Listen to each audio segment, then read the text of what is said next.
Welcome back to the show, guys. Before we start, a quick announcement. Top and I have teamed up with PurgeSuddenly.com to bring our listeners this awesome opportunity. From now until March 15th, any purchase of Nephilim Death Squad merch from Lobsta.com will enter you automatically into a raffle for a chance to win a triple pack of Purge Advanced Parasite Cleanse and a bottle of Digest Dimes Plus from PurgeSuddenly.com.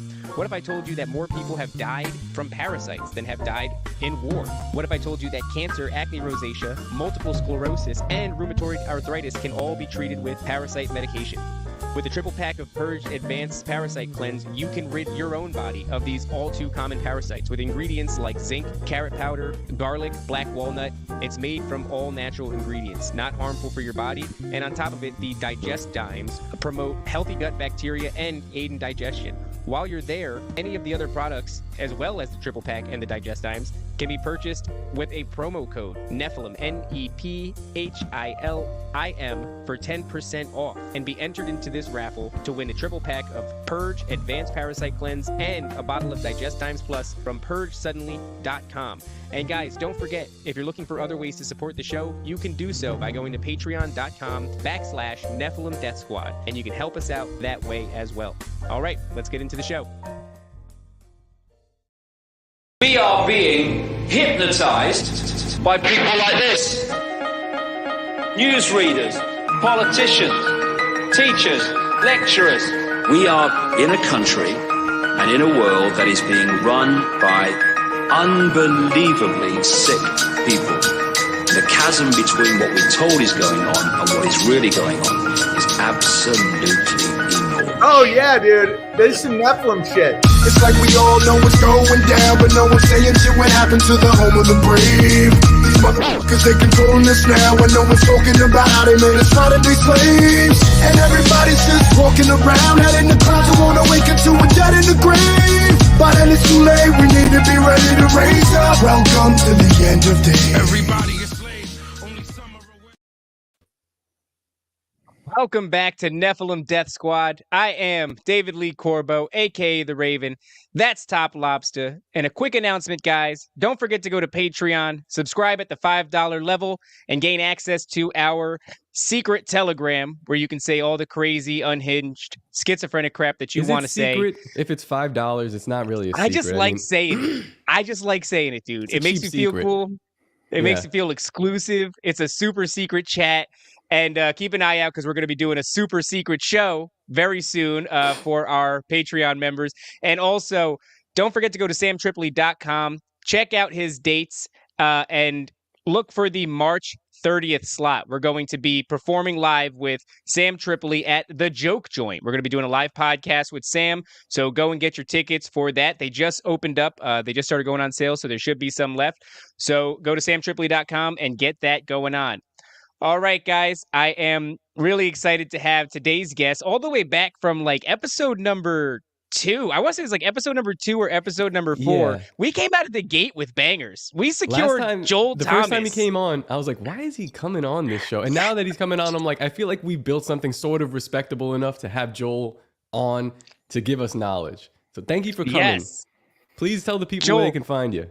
No, I love working with you guys, and I know you've worked with Tony several times too. So you guys got a good thing going here. And generally speaking, when people reach out, and even if it's a new podcast or it's an offshoot of a bigger podcast, and it's a new podcast from that or whatever, I try to work with anybody if possible, man. I think that one thing in this community that we see a lot of, and really anything in life, any kind of business, is a bunch of gatekeepers trying to gatekeep people from getting to this person or working with this person. And, I'm just not about that. I really just want to, share knowledge as much as possible. And hopefully that's what we can do here today. Also, did you guys have like a parasite ad to start this out? I got something funny about parasites, by the way. I don't know if you guys ever heard this. No. So my family, we like cats. We just got a new kitten, and my girl's sister got up in arms about it and said that the reason why we got a cat was because we have parasites inside of us that lure us to buy cats. It's doing something to our brain. Toxoplasmosis. You have David has it too. David has He's got it bad. Like we were. My cat is right there. I'm looking at I love my cat. My cat is the shit. I don't even care. I'll risk the whole show for her crawling across the keyboard. That's how much I love this cat. We were at the sponsor's house for Purge Suddenly, the people that own that company, and we were just hanging out with them and talking. I was like, let's make a good impression, David. Like, put a button up, look presentable. And we're talking, and then like the cat walks by and he goes, "Oh my God, a cat!" And he literally gets up and leaves. And I was like, "What's going on right now?" And then I figured it out: toxoplasmosis. So both of you guys got it perfect. Jeez. Yeah, man. I think it's actually a load of BS. So that's my personal opinion on that. Yeah, it's ridiculous. You know who's pushing that, dude? That's the dog industry is pushing that. That's what's happening here. Big Dog is pushing toxoplasmosis. It's not real, bro. All right. I just love my cat. It's a good cat. All right. It doesn't need anything from me. I pet it. We have a good time, and then it goes away. Dogs, very needy.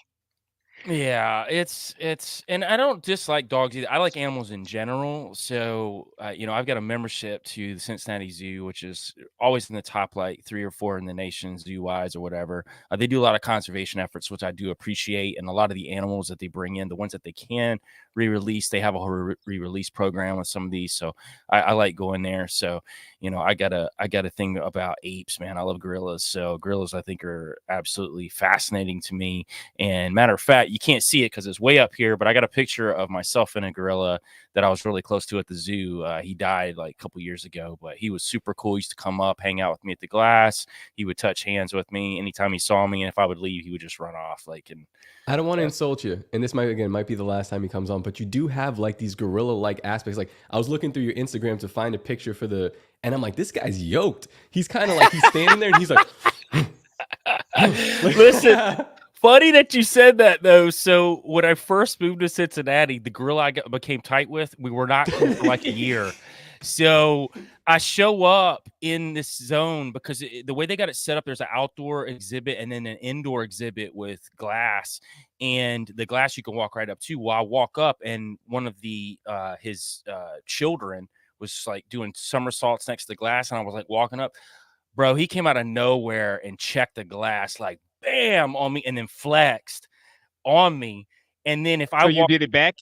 Dude, he would walk up and down the glass. If I was walking one end, he would walk and make sure he was in between like the rest of the family and me. He did this for like almost a year. And then he realized like I was, bringing my family and stuff, and he would see them with me. He's like, oh, that's his tribe. Oh, okay, we can be cool. He's not trying to take my tribe. So we ended up being really cool. And then he would see me and then come hang out with me, man. Sometimes he would lay down like and chill with me. And even people would be like, what is going on with this girl? He really likes you. I was like, man, I don't know. It's just respect at this point, I guess. This is incredible because I feel like I'm getting to understand Joel Thomas a little bit more. That was a layer that I haven't seen yet, is bonding with the gorilla over time, multiple visits. I go to the zoo like once and I'm like, it was a nice zoo. I'm good. I don't need to. Joel's like, it's Tuesday. It's time to go to the zoo. Like, we got to go back. We got to see the gorillas. When I go there and I see the prices and it's like membership, I'm like, who's buying a membership? It's like Joel Thomas is buying a membership. But do you think the gorillas, like that gorilla was looking at you like on some like fallen angel stuff? Like he's like, are they gonna come here and bang my woman and then create like an entire Listen, I don't really know. I like that comment. Real recognizes real. I think that's exactly what it was. But funny enough, they have multiple troops that they rotate in and out of the outdoor and the indoor. So there'll be always a troop outside as there's a troop inside, and they rotate. There's always like 3 troops that they rotate. I ended up becoming cool with all the males. Like the males that were running these troops, they would all come and hang out with me. I don't know what it was. They would spot me in the middle of a crowd of like 40 people. And if I walk up to the glass, they would come specifically for me. And then as soon as I would leave, they would just leave everybody else. Like, nah, I'm not cool with any of you, and just leave. It all the time. It's so crazy. And now I got super excited a year ago because we just moved in a troop of all male gorillas. They're all brothers. It's 3 of them. So I'm like, bro, like I'm about to like, yes. Fucking pumped, dude. I love so this. This is actually perfect because Joel, I mean, and so you love the zoo. We're about 5 years off from like us possibly capturing some kind of interdimensional cryptid and creating like a cage that will contain their interdimensional properties inside of a zoo. Would you then go to see that? Like, would you go to see like Dogman inside of like this crazy cube? I don't know. First off, I think they got the technology and they've already done it. They just ain't showed us yet. So there's That's true. that. Secondly, I don't know, man. I don't know how I feel about any of that stuff yet because I mean, I wonder what under what conditions, because there's some zoos out there just awful, man. I won't even go to because I know the history and I know what they do. These animals, generally speaking, I like to know that there's conservation and things moving forward to help them, because one thing people don't understand, because they think all zoos are bad, some of these animals can't live in the wild. Some of these animals are actually like rescues from people buying exotic pets, because you get a lot of those people that drug dealers, people that got a lot of money that just want to throw at places. They buy these exotic pets and they can't take care of them, or they get loose and they bring them in there, or there's animals that get hurt. Like we got a whole bald eagle section where their wings are hurt. They can't fly. They can't live in the wild. So they bring them there. They're actually better off there. So I think there's some of that missing for people who think that all animals are just being, messed up behind the scenes. And I don't think that's the case at all. But to your point about the interdimensional beings, I don't know, man. It depends what they are. I mean, are they interdimensional beings that are coming here and acting like they're, oh, I got captured, and then it's, it's like the Roswell incident, right? Where the aliens, two of them died, one of them was hurt, and the other one was hurt, but then the other one died, and the one was in captivity for a year. And they were trying to interrogate it. And then finally, after a year, and this is all in Bill Cooper's book, the Pale White Horse. But Bill Cooper basically stated that this alien was like, all right, yeah, I can speak English. Let me go ahead and get to like the people you need to talk to. And then we'll broker this deal, which they did on this island with, all these UN powers, and obviously the Catholic Church was there. So you had this whole brokerage of the deal, which supposedly that spawned out of that was the ability for these Greys to abduct people with the government knowing it, which that pulls into the Nephilim portal baby theory, which I've talked about before on here, with these. I think that this was all planned. I think the crash was planned. I think these beings, these meat sacks, the shells died off, but the Nephilim spirits inside of them left, when this happened. So I do feel like that this was a plan from the start to trick humanity. Here's what I got to say about governments. We always look at the governments as the big bad and that they're out to get us. And there's some truth to that for sure. But a lot of times they're just as in the dark as we are. They have no idea what's going on. And a lot of them are getting tricked unless you're at the top of close to the top of the pyramid, if for lack of better words. You don't really know what's going on. You only know what the set of bricks above you is telling you. So it's a trickle down effect. You don't really know. If you're in the middle. Have you guys ever seen Cabin in the Woods? Yes. So we're talking about entities. Top, I'm sure you haven't seen it. Top does a good job of guarding himself from low vibrational crap. Yeah, I don't blame him. It's a good move. But Cabin in the Woods, Top, is this idea that there is a government body that is tasked with appeasing this overarching Cthulhu-esque god, kind of like a Lovecraftian Old Ones or something like that. And the way he appeases it, or this governing body appeases it, is by putting archetype characters through a ceremonial sacrifice. And you have archetypes like the stoner, the athlete, the scarlet, whore, there was another one, the innocent. That one's the most important one, the innocent virgin. And basically the way that they sacrifice them is by releasing these entities entrapped within plexiglass boxes. So you have a dog man, you have a merman, which I thought was actually a very funny scene. And guys, this is definitely a spoiler alert, but the movie's been out for a long time. You reminded had me of the merman thing. From your overtime of guys, go sub to freaking Tony, man. That was it's worth it for at least if you're just gonna do it for at least just 1 month. Just go check out that episode, man. It was insane. And thank you for giving his son. That's Yes, a thanks. wild one, man. I've definitely they're actually resurfacing more now, these reports of these mermen recently.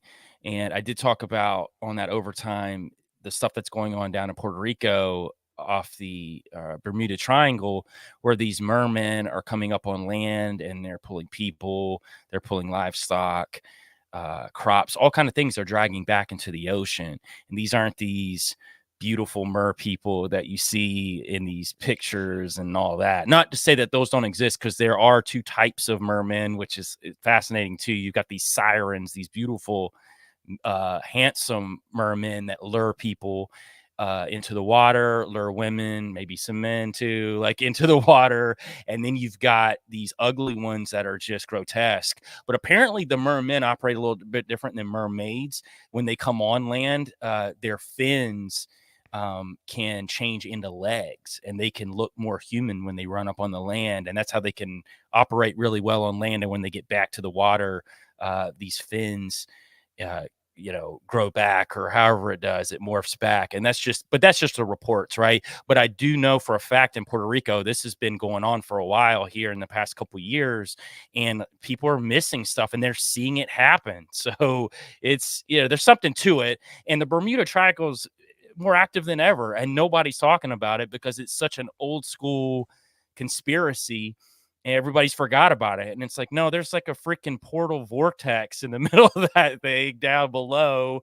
That What do you make UFOs are of that video where the guy's on a ship? He's a deckhand on some sort of a rigger, and he's having this experience where paralleling the ship is sort of, it Oh, the seems like guy sirens Ryan. are yeah, I don't know if his name was Ryan. It might have been. I think his story was even talked about on Rogan's podcast. I forgot who brought it up. And I think he was actually on Blurry Creatures. He might have been Yeah. on Blurry Creatures. But either way, really compelling story, right? This dude, he's a deckhand, and in the night, paralleling the ship, all you can see in the video is something keeping pace with the ship, and it's the size of, a man essentially, but that could, easily be some sort of a creature in the water. But either way, it's keeping pace with the ship considerably fast, and the whole time there is this haunting music happening. It's like echoing across the night of the ocean. It's the ocean in itself is terrifying at night. But if I mean, entrapped on a ship, no place to go, and then there's this added layer of supposedly government officials having landed on the ship and were communing with the captain behind some sort of closed door meeting for a long David, time. I want to make note of this before I forget, because another Dragon Ball Z reference. Got to do an episode on Dragon Ball Z and the occult findings of it. You just mentioned like the very beautiful merman and then like the beastly looking one, and it reminded me immediately of the guy, I can't remember it, from the Namek saga. Very early on, he was like one of the early henchmen, and Vegeta ended up killing him and like dumping him in the river. But he was like beautiful, and then when he powered up, he kind of got this like fish-like face. Zargon? Was that his name?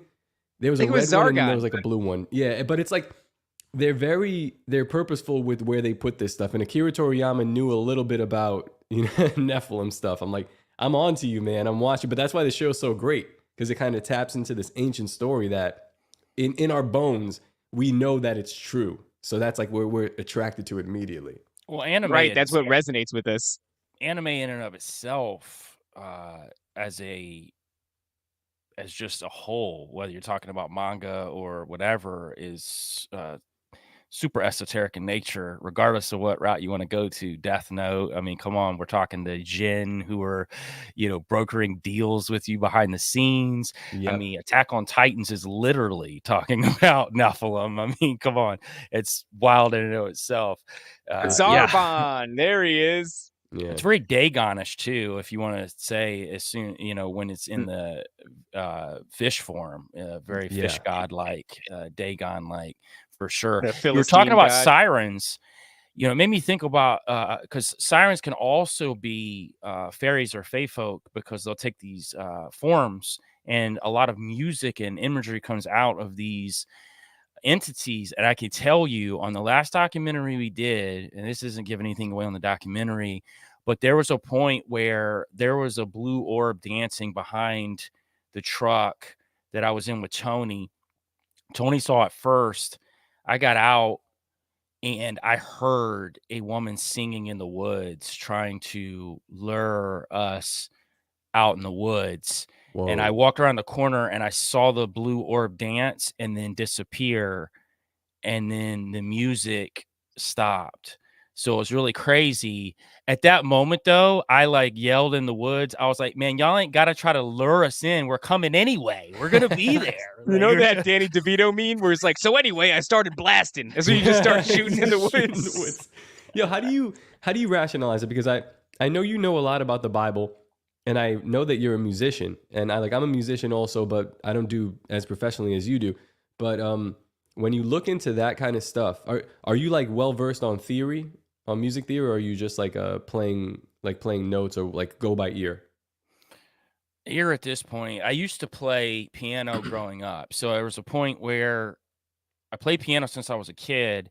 But then when I went to high school, my mom made me decide. She said, either you're going to sing or you're going to play piano. Like, she made me do something musically. Like, I was big into sports and I want to play sports, which I did. But she always wanted to make sure that I was like doing other things, which I enjoyed. You know, I did really good in drama. I actually had a part of my scholarship in college was acting, along with basketball.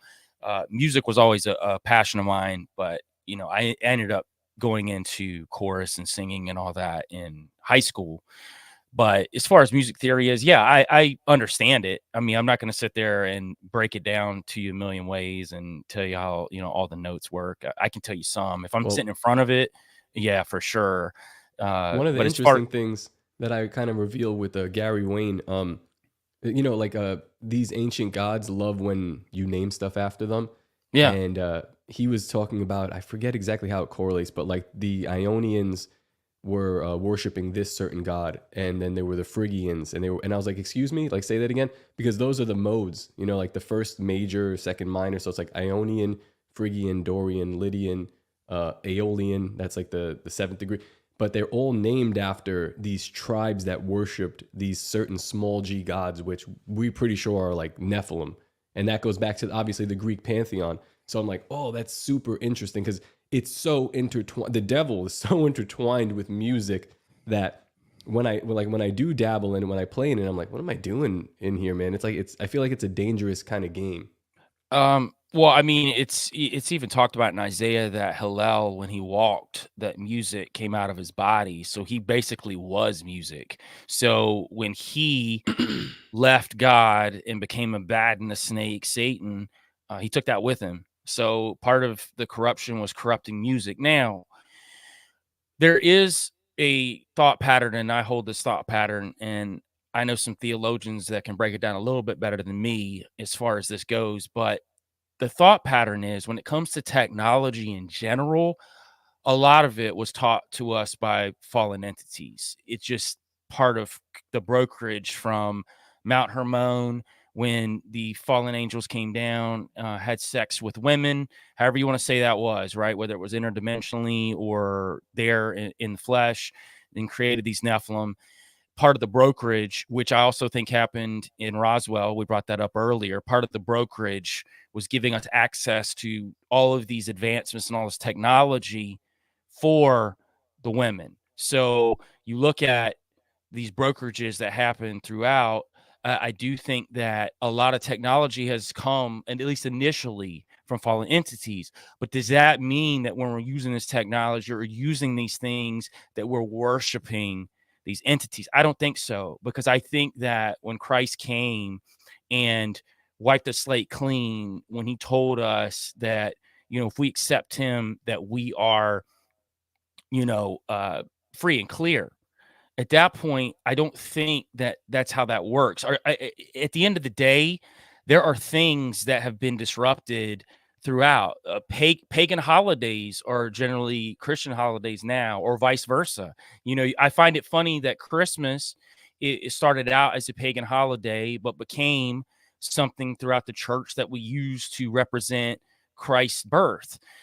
On the flip side, Halloween was All Saints Day, which was actually a Christian holiday that was repurposed as a satanic pagan holiday. It didn't start out pagan.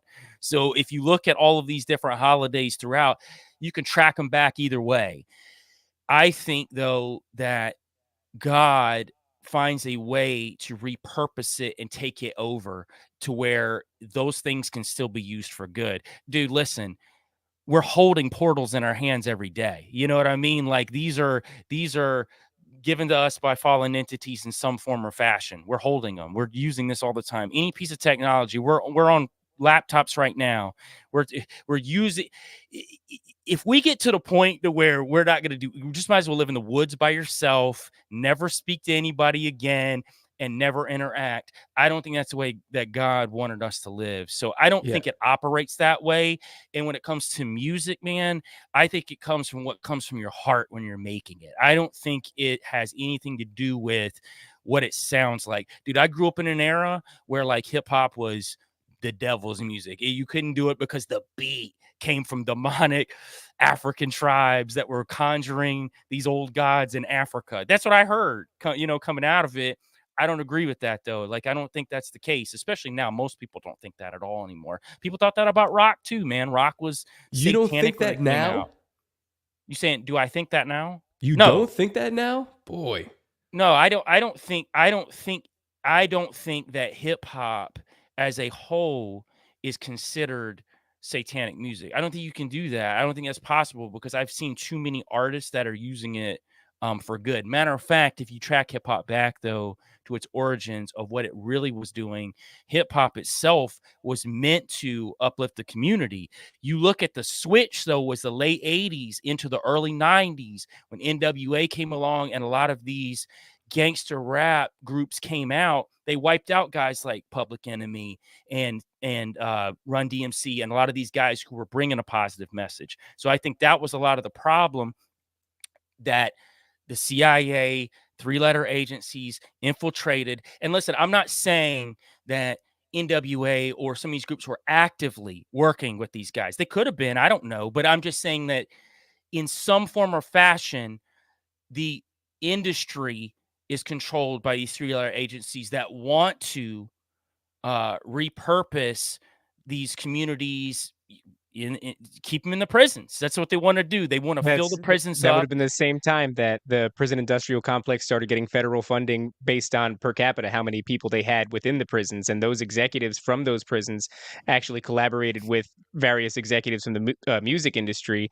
and started to create these sort of behind door backroom deals where if you get your artist to push a certain message that in the long run is going to end up filling our prisons, and when that happens, they were essentially just promised a percentage of that federal funding. It was a really simple deal, right? It's like, hey, Right. get your people to make this music and it's going to fill the prisons. You fill the prisons, we get more federal funding, and if that happens, you get a cut of it. It's real simple stuff. Like, I mean, it's not, people think that it's conspiracy theory, but it's business, unfortunately. Right. It's all kind of lined up. I mean, it is business, but see, I come from like a libertarian background, so I do understand like the economics of it, but it kind of all lines up some kind of end time prophecy where you need this destabilization of America, the values of America, the family, in order for whatever's to come next to happen. Because you can't bring upon end times if you have like a strong family union. You look at what's happening right now, look at society, and you go, yeah, people are ripe for it. They're ready for, a fake alien invasion, or they're ready for some kind of messiah to come. They're ready for whatever you're ready to give them, especially after COVID. So in my opinion, it's like, it's all like drops in the bucket. But I also didn't mean to be a Luddite and say like, oh, music, oh, terrifying. I just meant that like when I dabble in it, I'm aware that, I don't think that music came from the fallen. This stuff comes from God. The fallen learned it, and then they taught it again as if it's Corrupted theirs. it. They It's just like corrupted with it. anything. Alchemy. I use the word alchemy loosely, and most people hate it, especially in Christian circles, when I use it in a positive way. And now I'm not talking about the alchemy that was taught to the sons of men from these fallen entities. I'm not talking about that.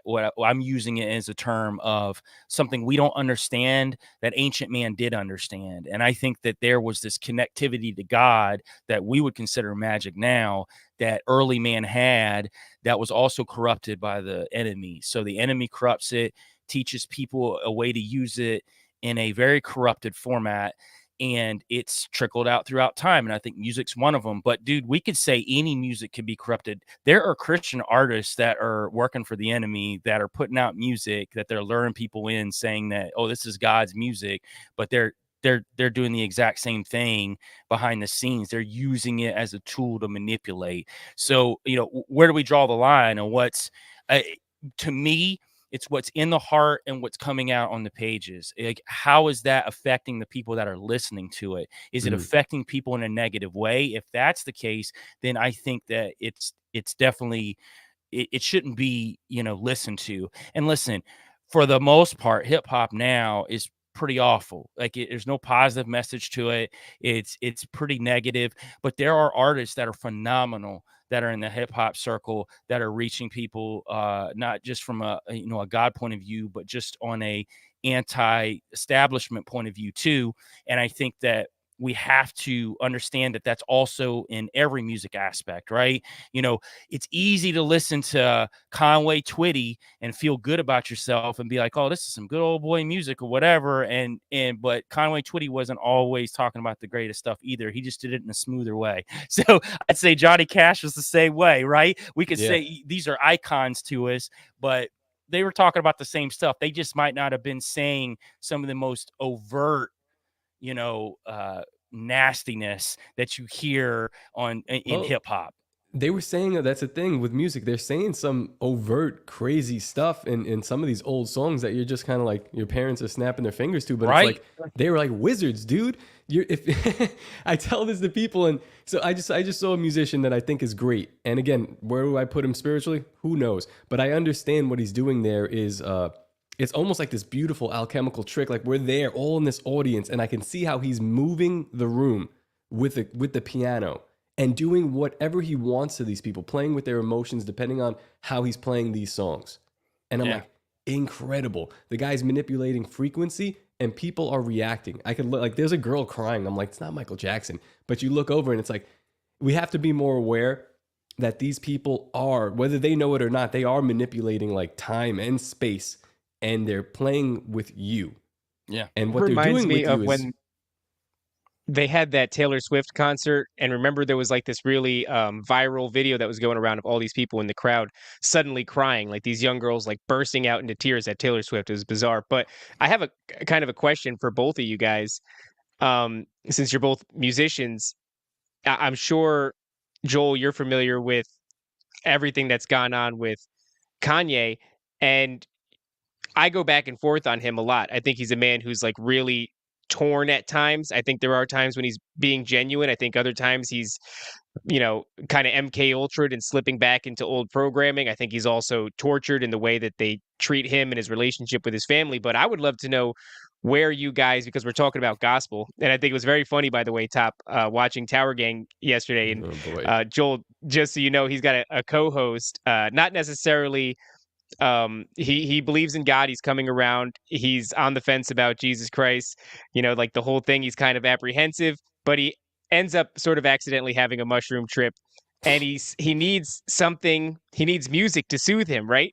But he remembered he watched our show, and he like makes fun of us. But he's actually a big player in this game. He's on a show with Luke Rudkowski, and he's always on Timcast and all this stuff, and he's running for vice president of the Libertarian Party. But he said, I remember watching your dumbass show, and you guys were like, I should call on the name of Jesus Christ. So he's like, I was panicking, so that's what I did. And he ends up like turning on gospel music and listen. I was like, I was crying, laughing, listening to the whole I thought it was the funniest thing, because he said it like he and I have like a little kind of a adversarial relationship. But he goes, I remember Raven saying, call on the name of Jesus Christ. And so he marches around his complex at 3 a.m. saying, Jesus Christ, Jesus Christ, Jesus Christ, as he's listening to gospel music. But we're talking about music and the ways in which it could be something that, that it is something that God created, but the ways in which it's been perverted or inverted, right? And I wonder where you guys place the album Jesus is King by Kanye West, because I love that album. There's so many great songs on it. I was running miles the other day listening to it, and I'm like, this is a tremendous album. But then you look at where the man himself, Kanye West, is now, and it's juxtaposed to that album. You know, so I wonder, like, Joel, where do you place that album? I mean, I listened to it. It I was always very apprehensive anyway with that album. So for me, it was well produced. It was really good. Just from a music standpoint. I'm not talking about any extracurricular. As far as what I thought about him, I always thought that there was something holding him back, right? It almost Mm. feels like he puts the stuff out as some sort of penance, but he's not willing to go all the way. And I think that's where I think he finds himself getting lured back in a lot. Because here's the thing, there's a moment in the early Gospels, in the New Testament, where a man comes to Jesus and wants to know what he needs to do to get into the kingdom of God. And Jesus tells him to sell everything and follow him. He wouldn't do it. He left. So I think it's very similar with Kanye. I think that he may have met that moment or talked to someone that we don't know about that was basically, you got to leave this, that you can't be this billionaire who runs in these circles and also do this, because I feel like that there's a decision that has to be made for him. And I'm not saying for everybody it's the same decision, but maybe for him, there's a decision. He's going to have to walk away from some money, walk away from his fame, walk away from it. And I don't know if he's willing to go all that way. I think he knows stuff he's done is wrong.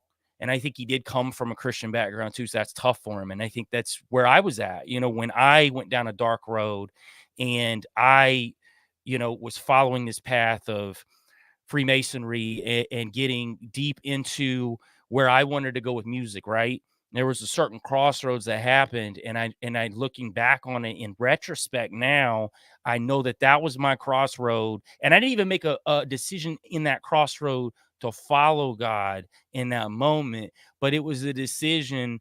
It was family, or was it going to be money and fame? And I made the decision for family, which also took me down this road to redemption with God. So I think that that's where maybe he's been a few times. But the good thing is with God, man, he gives you like 1,000 billion chances. So it's not like he Well, can't it's ever turn. It's look not at that he what can't ever make that decision to do what's right. look at what's happening with you now. I don't want to speak too soon, but so because I struggle with this too, like it's the ability to like completely surrender, right? We talk Right. about that a lot in Christianity, and for me and for men, that's hard to do. I don't want to talk for everybody, but for me, when you're like, yo, surrender, I'm like, I don't even like that. Like that's a foreign concept to me, but it's something that you have to do. And like you did that in a certain aspect of your life where you're giving up some kind of fame or fortune and you decided to go the other way. But look, it almost looks like it's coming back to you now. And it looks like it's about to come back to you tenfold from what I'm seeing. And good on you, man. Like I am, when I see like what you're doing and you're linking up with Tony, I'm just like, hell yeah. Because it's such a beautiful thing. And whatever you guys are building over there, like we're admiring that. So yeah, man, it comes back to you, and good on you for doing that. And I guess I need to work on that in my life as well in certain aspects. So There's a verse in the Bible, and I don't know it off the top of my head. I was in church like a week or two ago, and the pastor had said it, but it's when you have faith and you follow him, he gives you double. mm, yeah, So it's something to think about, right? It's also not going to be an easy road, bro. Like it never is. Like it's one of those things where it's just a daily grind sometimes. Sometimes you don't even know how it's going to work out, and you're just, beating your head against the wall, and you're like, well, I'm on the right path, I guess. You know what I mean? And it's just Yeah. like, I think people think that it's going to be some easy transition to follow God. And I don't, I'm not here to preach today, but if it happens, it happens. But at the end of the day, I feel like that when you make that decision, that you start moving forward and you'll see some big leaps, and then you'll see some big walls, and you're struggling with your own family and things are going on personally that suck. And just, you just feel like you get beat down. Sometimes that's the enemy too, man. Like the closer you get to a goal, the more that these Nephilim spirits and all the like are going to come after you, man. And I told Tony that too, because the stuff we talk about and the people we talk to and the documentaries we put out and everything else, hold some sort of gravity because we want to connect with people and help them see some of the things that we see, especially that are going on in the Bible and in the church that aren't talked about. And I think that when you start putting a microscope to them, I think there are entities that don't want you to do that, and they don't like it. They don't want it revealed. That's why you got all these different ideologies coming out of the woodwork, the Box saga, all these things that are humanistic in nature that are completely anti anything biblical. So it's fascinating that you're seeing a resurgence of even the humanistic stuff, because I saw a huge shift into spiritualism over the past 10 years, regardless of whether it was Christianity or not. At least people were like open to the idea that there's a spiritual world. But now you got this other undercurrent flipping back where it's all humanistic, that, there's no such thing as God, that, You are God. Well, everything came out of Switzerland and it was white people, Box saga. Well, here's a white pill for that. There's some people, like, as you said, the Box saga, David laughed because there's some people who are like down our throats about whatever. I'm not even going to mention their name, but they're big Box saga. I don't even know what it means. Not even going to look into it. Don't care. But they hate that we revolve our show. Like, we say that this show is conspiracy and cultural events through a Christian lens, through a biblical lens specifically. So we just pick up that and we look at it, and things seem to make a lot more sense. And you know what? There's a small community around us for a show that just started, and I guess they agree because they keep coming back. They're excited and they're watching all the time. They're like actually, participating with us. Those right, people but don't that means that we're grifting. That means that we're grifting. That means that we're pandering, like all this shit. It's fucking. What it means is that those people would love that, but the general consensus of people that are listening to this kind of stuff see them and go gay, and they see this stuff. What we're talking about. There's a reason why Tony's one of the biggest podcasters in this space. There's a reason why Sam Tripoli now believes in God and is following Jesus and doing his best. There's something going on. There's a truth that's there, and people are noticing that, and they're flocking to the truth as it's being told. This is the thing. When you start digging into what's happening behind the scenes, something's going to happen to you when you do, because you're going to start noticing this thread of religion. Whether you believe it or not, there are people that believe it, and they're acting on what they believe. That's a fact. It's a fact of the matter. There is no reason for everyone in a political or in some sort of celebrity space to be throwing up occult symbolism consistently if they don't believe it. You could say that, oh, these guys are trolling. Maybe there's a small percentage of guys that are doing that just to get clout or whatever you want to call it. But that's not the case with most of these guys. They're doing it because they believe it.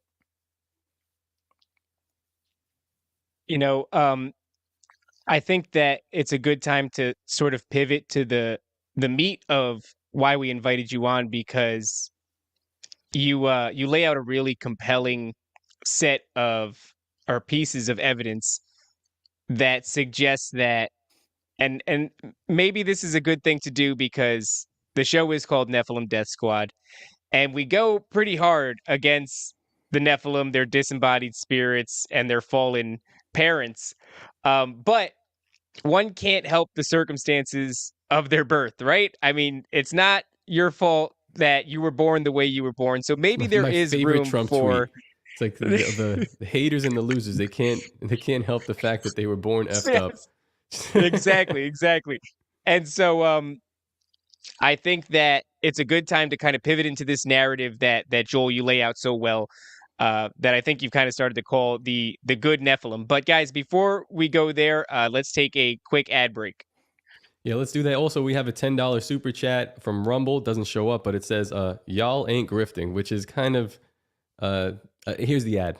Today's episode is brought to you by Nadeau Shave Co. Big Shave has been psyoping the American people for decades with their multi-blade razor scam. Eliminate razor burn, irritation, and ingrown hairs caused by deep penetrating multi-blade cartridges. You don't need expensive plastic replacement cartridges. Nadeau Shave Co. supplies you with a single stainless steel blade, like your grandfather used to use. High-quality razor blades for a precise and clean shave. The chrome-plated Swedish stainless steel blades made of electroplated brass, the twist-to-open handle found on our traditional safety razors make changing blades a snap. Whether you're shaving your entire face or just edging up your beard, our single blade provides a barber-grade shave for a fraction of the price. Our standard issue includes one traditional safety razor and a box of 100 stainless steel razor blades. Plastic-free, 100% recyclable, and $75 allows you to shave for an entire year. And for those who like to use a brand new blade for each shave, sign up for our Quarter Shave Club. Members receive a major discount and pay 25 cents per shave. Take down Big Shave and visit NadeauShaveCo.com to get yourself their traditional safety razor. Veteran owned, family operated, and be sure to use promo code Nephilim for 15% off your entire order. That's NEPHILIM for 15% off your entire order.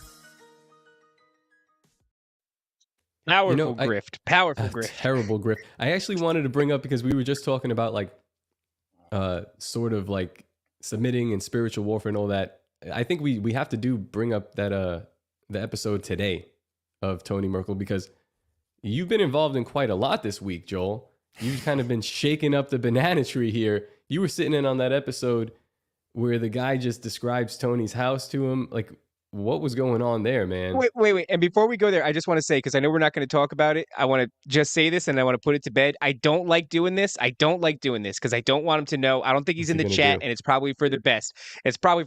And I'm not going to say it again. But you and Juan, as terrible as a human being he is, you guys are a winning team. You guys are a winning team, because what you do, it's like watching a tag team wrestling group like go in and just house the crap out of the competition. Like it's impressive, dude. Two people that cannot stand that guy. But yeah. Juan Ayala is the worst human being. He lives on a pontoon in a swamp, but you do great work with him. I think he's nothing without you. All right, but please, let's go on. Yeah, Juan's a good dude, man. We've been doing a lot together, and it was nice to get him in studio with Tony this time and be able to do that. And the overtime was insane. That's where we just really cut loose. We got warmed up with the David and Goliath and the technology stuff, and then when we got into the overtime, man, we just went absolutely balls to the wall. So it was a lot of fun. The fact that we got Tony to throw his headset down and get up and walk off at one point was great. So if you can get Tony to get up and move or flip out, man, you hear stuff all day. So it's, if you could blow Tony's mind, then you're definitely working with something. So yeah, man, we had a blast. And to your point of, the other overtime that just came out today, that was a wild one. And just, I can tell you on a confirmation point of view, I've been to Tony's house, and the dude ain't lying, bro. Like, as far as knowing what it looks like and everything else. So there's a lot going on there that he knew, and he either had to have a private investigator or, it definitely came to him in his dreams. And the pictures he sent too are pretty crazy, man. I looked through them several times. It does look like some sort of like dog head looking behind a tree, and the eyes change from white to red, which was another thing that was pretty strange as well. So I saw that photo. Yeah. Pretty strange, because you could tell just by looking at whatever it was a completely different texture and makeup than the surrounding trees and foliage. Like, this was something. And then its eyes are like changing color through the sequence of photos. Very strange. Yeah, and that was the place that he and his son had their first dogman experience. So he had an experience, been chased off by a dogman there, and he went back there with his son. They were doing some treasure hunting because that's what they do, and he just decided to do like a lot of people do, take a bunch of pictures of the area just real quick. You never know what you're going to pick up. I do that. I go in the woods. The last time on this last documentary, they sent me off into the Smokies by myself. They put a gimbal. It's like a little gimbal on my shoulder, and the camera's behind me, and it swivels. So it'll pick up whatever is going on behind me, because a lot of these things will pop out behind you and you won't see it, but the camera can pick it up. So it's smart to do stuff like that. And that's how the dude caught it. And that's why you could see the eyes change, because it was like click, click, click. So he had done it like 3 in a row, and it was in the same area, and he caught the actual eye change to red, which was super weird. So that thing was stalking him. We think maybe, you know what I mean? If it's what it is, you know, if we think that it's an entity that's looking in that picture, we think that it's something to do with that. And we think maybe he was a treasure hunter, so he could have picked something up out there and brought it home, and it was connected to some entity in the woods. That's a possibility too. The bloodline, Well, guys, his blood doesn't help either. Like that No. dude seems marked. dude, I called my doctor. I was listening to it, and then I went on break, and I was like, I don't even know my blood type, because I have, you know, my entire life I've had strange paranormal experiences. I've seen things, and Yeah. you know, my grandmother was clairvoyant, but she was also abducted by aliens from like childhood. It was like something that was consistent throughout her life. It actually, I think, was probably the main driving force to her drinking heavily and unfortunately passing away very young.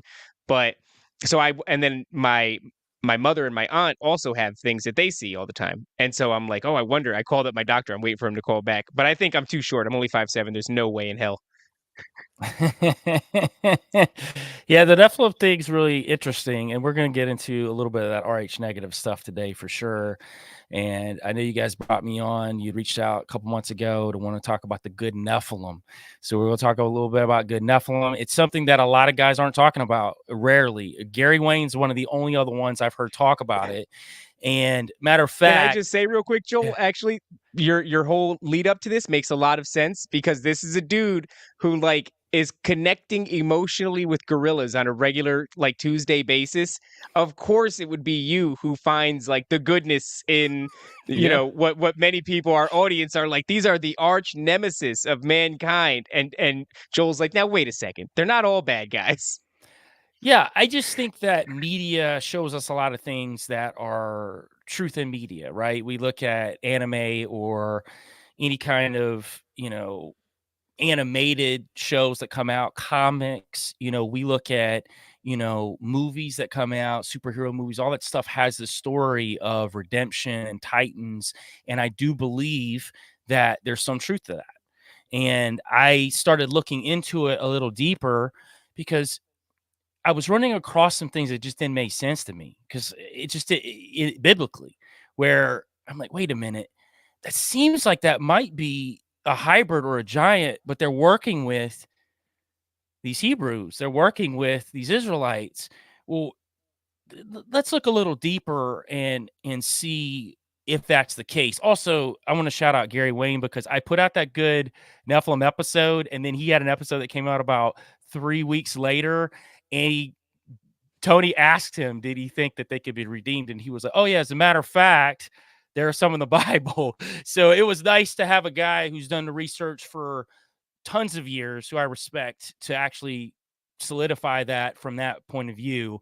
Because, you know, when you look at a guy who's got multiple books about it and he's breaking it down, it's nice to have that. So I was pretty happy about that. As a matter of fact, I think Juan texted me. He's like, hey man, your dude Gary just said that there's good Nephilim. I was like, I've been trying to tell y'all. I was like, they're out there. And I think they're out there now. And we'll talk today about one specific one that I think's still out there now. I was thinking about that because, I mean, I watched Game of Thrones and I read all the books, and one of the things that comes up in Game of Thrones a lot is the idea of a bastard, right? So like you got Jon Snow is the most notable one, but there's a ton of them in the books where they're kind of like behind the scenes. They have this royal bloodline, but do they try to claim it or whatever? So I was thinking about, you know, these small g gods are basically kings. They go and they take the women as wives, but they do whatever they want. Like, were they out raping other women? Are there Nephilim out there that we don't know about, like raised by humans because they were kind of, you know what I'm saying? That's a little fantasy stuff, but if you're thinking in reality, it's like, why wouldn't that happen? But you're actually on the right track with the king thing. So if you look in Sumerian culture, you look at the king's list, which is a list of kings starting with Alulim. These kings were reigning for 35,000 to 25,000 years. Historians can't tell us why. They say it's a metaphor. No, it wasn't a metaphor. And I think that these kings or fallen entities that were reigning over these kingdoms before Adam, before during the first flood, which is old Earth. And if anybody wants to know about what I think about old Earth, I did do an entire episode with Tony on the confessionals called Old Earth, Lucifer's domain. So I do talk about how these fallen entities and these angelic kingdoms were before Adam. But we're going to get into some good Nephilim today, and I'll break it down a little bit so people understand, what these, Nephilim, where they came from, what they are. They really start with the Jaborim, or as some people like to recorrect me and say Gibborim. Depending on where you are in the world, you can say it either way. It's just like Nephilim. You could say Nephilim. It's the same thing. The word Jaborim, it means the mightiest, and it stands for the mighty ones. So we know that from Genesis 4, where it talks about the men of old, the men of renown. The word there is Jaborim. It's also used in Joshua as well. So if you know the story about Joshua and the walls of Jericho, it's the same thing. So Joshua goes to Jericho. They need to take Jericho down. Well, there were these Jaborim that lived there. So when they marched around the city of Jericho, and the walls came down, the reason why they needed God to take those walls down was because there were these giants that lived in the city. People gloss over that fact a lot, that the entire epic of Moses, when he left the Egyptians and they were going to the promised land, they were fighting giants along the way. When they got to the promised land, there were giants in the promised land. We know this for a fact too. So we know that the 12 spies went into the promised land. Moses sent them in there. They go check it out. They freak out. 10 of them freak out, except for Joshua and Caleb. They come back to Moses and they say, hey, we can't go in there. The sons of Anak, the Anakim, are in there. These Nephilim are in there. We can't go in there. We can't fight these giants. Joshua and Caleb tell Moses, like, no, we got the power of God. We can go and take these giants out. The problem was the 10 got the rest of the nation of Israel all hyped that they couldn't go in there. So they ended up going to the wilderness for 40 years and weren't even allowed to go in the promised land until all those men that were old enough to fight died off. Except Joshua and Caleb actually survived this, and they end up going back in to the promised land when, basically you've got a whole new group of men that have been raised to go take these Nephilim out. Man, that's such an interesting story. And it's so right there biblically too. Like you read the Old Testament, you don't understand. I didn't understand why. I was like, well, God was like, kill all these people, don't leave anything living. I was like, that sounds kind of awful. Do I want to really follow this guy? But when you start to open it up a little bit more, and you're like, oh, they're not. He changes everything too, because so much of the narrative is like, oh, this horrible Old Testament God. And lately I've been learning, like, there was a lot of reasons for the things that were happening. We just don't understand. The other thing is, though, too, is that God, and it's not always specified scripturally, and I think this part's glossed over, but you can glean from the stories throughout the Old Testament that God always gives people an opportunity to repent. We don't know how that is. We don't know that moment because the Bible's not talking about every single person that lived on the planet in the annals of time. That it would be too big of a book. So at the end of the day, we don't know that, but we do know that there are stories in the Bible of people who were parts of certain groups that left those groups and turned to God, that were allowed to do that. So I do think that, look at just story of Jonah going to Nineveh. Nineveh worshiped Dagon, which was a fish god, and God sent him there to preach the gospel, to give them an opportunity to repent. So we know this happens periodically throughout the Bible. It's not an unknown thing. So I do want to get into some of these giants, the giant tribes in the Bible, and this will get us to One this quick good aside. Nephilim theory.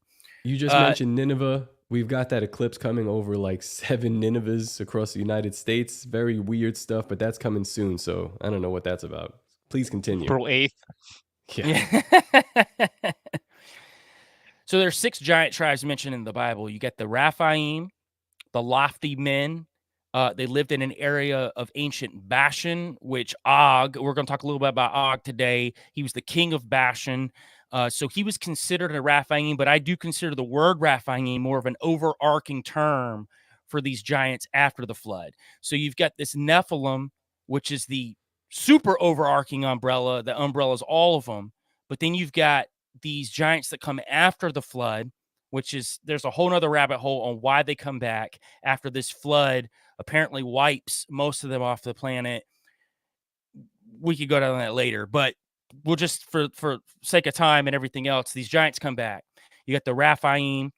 Now you got the Zuzim, which dwelt north of the Arnon River. They were considered the tall ones. You got the Emim, the terrible ones.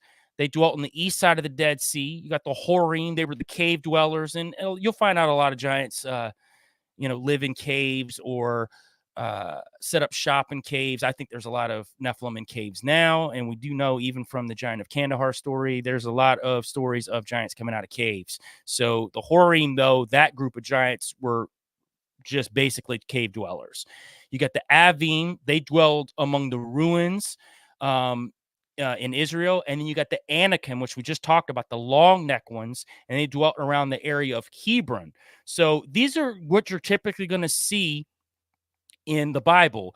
And this is where you're going to start seeing them pop up. You got Genesis 14, 5, and 6. And in the 14th year came Kedorlaomer and the kings that were with him, and smote the Raphaims and Ashtaroth Karnam, and the Zuzims and Ham, and the Emims in Shava Carithium. So you've got where the Bible is starting to talk about these giants all through the Old Testament. Deuteronomy talks about them. Deuteronomy 2:10, the Emims dwelt there in the times past, and a people great and many, as tall as the Anakims. So the thought pattern is the Anakims were the tallest of these giants that were after the flood.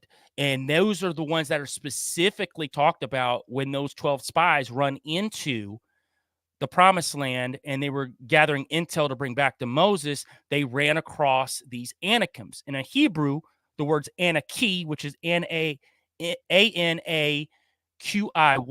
is translated to Anakims, and it means long necks, or tall were the sons of Anak. Anak means neck. So this means that they were head and shoulders taller than the tallest of men. So these guys were probably in that 10 to 15 foot range easily. These guys were, imagine being an Israelite and you leave Egypt to go to this promised land that's been promised to you, and you walk in and you see these guys that are like 15 to 18 feet tall walking around. The average person will probably get a little worried. If you don't have a trust or faith in God, then you probably are. As a matter of fact, side note, this can also be used as a metaphor to our own personal lives. The giants that we see, the obstacles that we see in our own lives, if we don't have that faith and trust in God, then we're going to end up in a wilderness for a long period of time. You'll find people that are in wildernesses or in turmoil because it's what you said earlier, Top, about surrendering to God. And I think that's that moment where you surrender and you get out of that wilderness. You know what I mean? So, and sometimes the wilderness is a proving ground, right? God puts people in the wilderness as a proving ground. John the Baptist was in the wilderness. Jesus was in the wilderness. You look at all these great figures throughout history that spent time in the wilderness, man. It was a proving ground for them to become stronger as human beings. So another aside, Dragon Ball Z with the freaking hyperbaric chamber. That's the wilderness. These people are doing. Go ahead. Yeah. Oh man. Right. So this Anakim means, people of the neck, people of the necklace, the neck piece, because they also wore a lot of neck pieces. And that's where you'll see some of this imagery with people trying to stretch their necks in different tribes. It's an homage to these Anakim, these Anaki, for these giants, these Nephilim. So we're going to get into some of this really good, the good Nephilim stuff. So where I started really coming across what I would consider good Nephilim was David's story of David and the mighty men. Now, David and the mighty men are fascinating because when David becomes king after killing Goliath, and it wasn't immediately after killing Goliath, I want to specify that, he kills Goliath on the battlefield, cuts his head off, And I know I just talked about this sword that he cut his head off with, this piece of technology that Goliath held, and that David actually went back and got when he was on the run from Saul. But when he actually becomes king, he creates an elite force of men called the Mighty Men. And they would be considered, from all accounts, anything that special ops, basically, in any government, right? You know, you've got Green Beret, Navy SEALs, any of those. This will be considered that elite soldier group that David had. And they were specifically built to take out Nephilim kind, any of these cryptids, and we're going to get into that a little bit today too, that they were taking out. This is what they were designed to do. Now, you may say, well, what does this have to do with good Nephilim? Well, I believe that he had Nephilim on his squad. I think that he took in Nephilim from the other side that wanted to turn from their evil ways and turn to God, that he took them in. Listen, why would he not? Why would you not, as a masterful tactician on the battlefield, which David was, why would you not take the enemy? Just look at Operation Paperclip. That's what we did with the Nazis when we brought them in after World War II. We brought the Nazis in. We implemented them in to create NASA. We implemented them into all of these different aspects of science and technology. Military industrial complex would be nothing without them. Not for us. Oh, it's funny because it's like, look at us now. this is there's nothing new under the sun, right? But also this idea that, like, why does the Avengers resonate? Why did it crush so hard on the world stage? Why did Hollywood just, Disney made out like a bandit when they made Marvel's The Avengers, that whole series? And it's like, because this story resonates with us as like the highest level of I guess heroism, right? Like, this is David and the Mighty Men were the original OG Avengers, and that story is like that's the story. You want to keep telling that a one. priori truth. Like, you just kind of take it as like, yes, that's exactly what happened. But maybe David shouldn't have done that. What happened to his kingdom? Like you start to let a little bit of this in. Like, we let a couple of Nazis in, and in my opinion, they never left. This government seems I don't know. It depends on what you look at it, right? I mean, there's nothing specifically in the scriptures that say because he brought, Nephilim on the squad, that's why that happened. And honestly, his kingdom didn't crumble really because of anything of that nature. Well, he did have some issues because he himself, stole a man's wife and put him on the battlefield to kill him so he could take her as his own wife. So we know that, right? So, which is another crazy story. So David had his own faults, but that also is a great story for us because we all have our own faults. We all crumble. We're broken vessels that God uses, that we perpetually fail.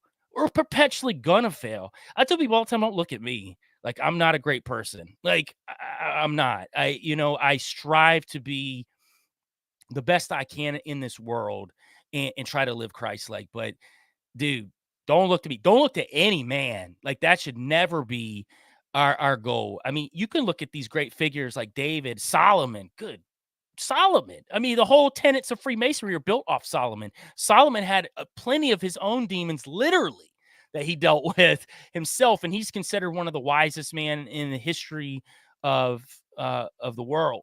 So we can all fail, right? I don't know if there's any one thing that's a direct correlation to something crumbling, right? It's always a multitude of different things, and I think each individual makes their own choices, and the choices that you make, there are repercussions to him if you're making the wrong decisions. And I think if he brings these Nephilim men who have turned away from their evil ways and they've turned to God, well, then it's on them and God at that point. It's not really on David, right? David did the right thing by doing what God told him to do by bringing them in, if that's the case. So I don't want to interrupt your flow too much, but when we hear these stories from the Greek pantheon of all these demigods, it's like, obviously within Western culture, stories of like Hercules and Perseus are so deeply ingrained. I mean, Disney even got their hands on them, right? Going back to what we were just talking about. And I went back and forth on that for a while because it's my contention that, and it's not like it's my own original thoughts, but after absorbing information from people like Gary Wayne, you kind of come to the conclusion that, yeah, it seems like the Greek pantheon were the fallen. And so that would make Hercules and Perseus and all these different demigods, they would have been Nephilim.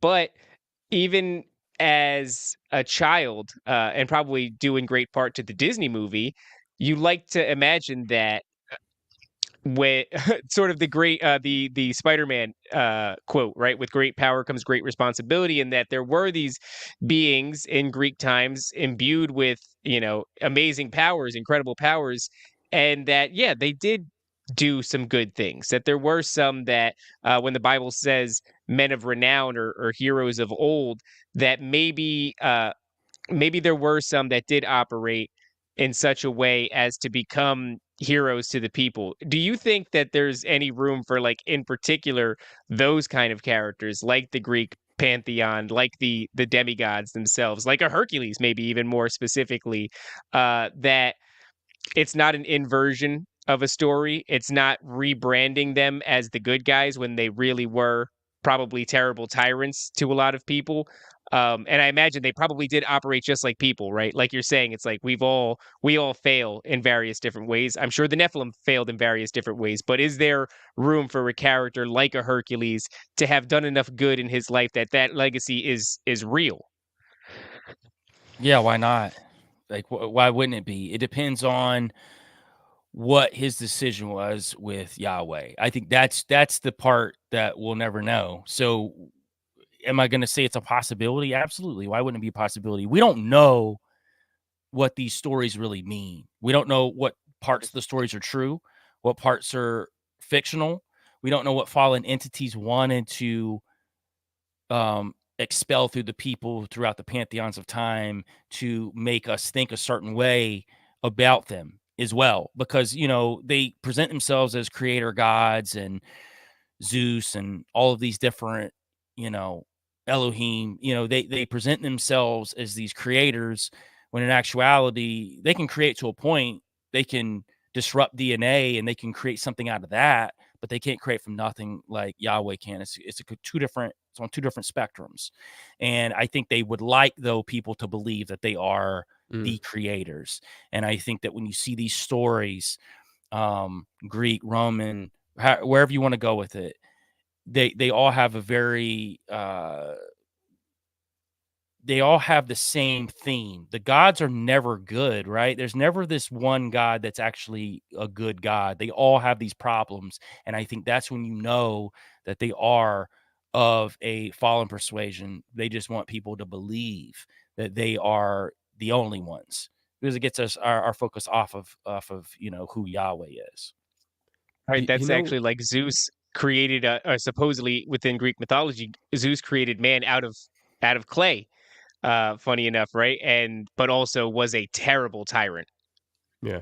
What put me onto your like the good Nephilim thing was originally Tony Merkel's story, which is kind of like got me fascinated with this whole thing where he went on Sam's show and he kind of slipped up and he's doing a podcast that might never come out, but he was talking about that guy Roy or whatever his name is that made the deal, and he said his friends saw him grow like a foot and like basically be replaced with a demon. They're doing like procedures on him in another realm, but he's fighting a battle in another realm, and he's fighting a battle not against angels, it seems like, but against other entities that are like this. And I was like, oh, there's a lot more going on than we will ever know. But the war simply isn't God versus the devil. There's like probably warring factions and they're pulling in different directions. What their end goals are, who knows? But there's probably 1,000 of them that are just, why would they all agree with each other? It make no sense. They're just disagreeable fallen angels. If you don't, they couldn't even agree with God to the point where they got kicked out of heaven. So of course they're not going to agree with each other. And Right. It's just like some of them might have some second thoughts about what they did.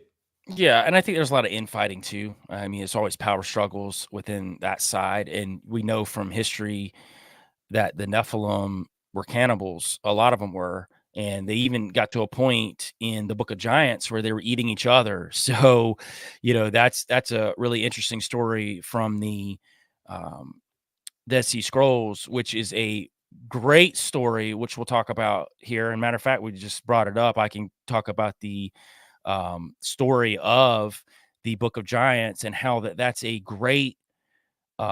It sets the tone. Well, one of the tone setters, I think, for this good Nephilim theory, because Mahaway, he's one of the giants in the story, and he goes to Enoch after he has these dreams. He's having a ton of these dreams, and he's not really sure what they mean because he's seeing the destruction of the world. And he talks to Gilgamesh, which was another giant at the time. They go talk to their father, which is a fallen angel. He's not having it. He's like, yeah, I don't really care what you guys are talking about. Definitely not a good dad. So he's like, I don't really care what you guys are talking about. So Mahaway goes to Enoch and asks him, what do these dreams mean? So Enoch goes to God. He comes back with 2 tablets. He gives them to the giants. He says, this tablet's for you to read. The other tablet is for the fallen entities to read as well. So they get back, and the first tablet for them says that, the earth's going to be destroyed by a flood. It's coming. But they decide to read the second tablet as well. Well, the second tablet is telling the fallen entities that the giants have an opportunity to repent and turn from their evil ways, and they will be saved from this flood. So they're actually rejoicing. So about half of them, a little over half at the time, decide to turn to God. And matter of fact, it's in 4Q530 fragment 2.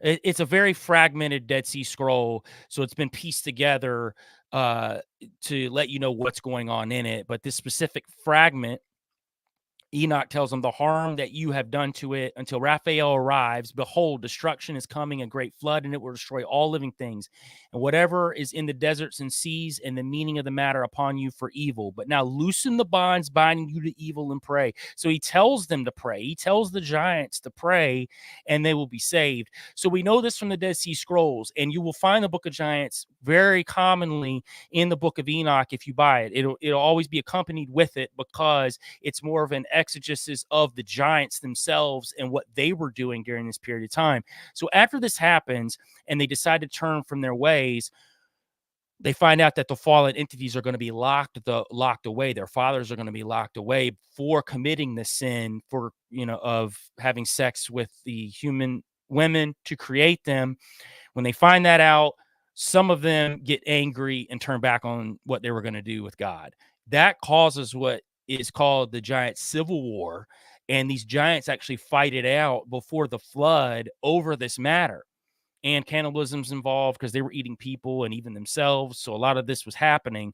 Now, what the story doesn't tell us, because it is fragmented and we don't know the full scope of what happens, we don't know what happened to the ones that turn from their ways. It doesn't give us like an ending to it. It just says that Enoch tells them from God that if they turn from their ways, then they can be saved. So we do know that. So if giants turn from their ways, according to Enoch in this Book of Giants, that they can be saved. So that was a huge one for me. And that's something that's glossed over big time in the Book of Giants, because the Book of Giants is a fascinating book, and it goes into a lot of different interactions between them and their fathers, things that you don't normally get to read about. They're kind of their daily operations, how a giant, works on an operative daily. But that was very important to me. And that really keyed me off a long time ago, probably about a year and a half ago when I read that. I was like, let me dig deeper into, are there good Nephilim? And that brought me to the Mighty Men, David and the Mighty Men. And I'm going to talk about a couple of them today, just so people can see how that there could have been some of the ones that were, part of this, Can I ask you something? Yeah, sure. In your opinion, why were the tablets given one to the giants and then one was supposed to be for their fathers? Like, We're not told that. I mean, because that's very interesting. It's like it is interesting. You've given to the father, like, this is my redemption, and there has to be some kind of like they've read it, but there's something there that I have to Right. really think about. And the thing is, with the Book of Giants, we don't have all of it.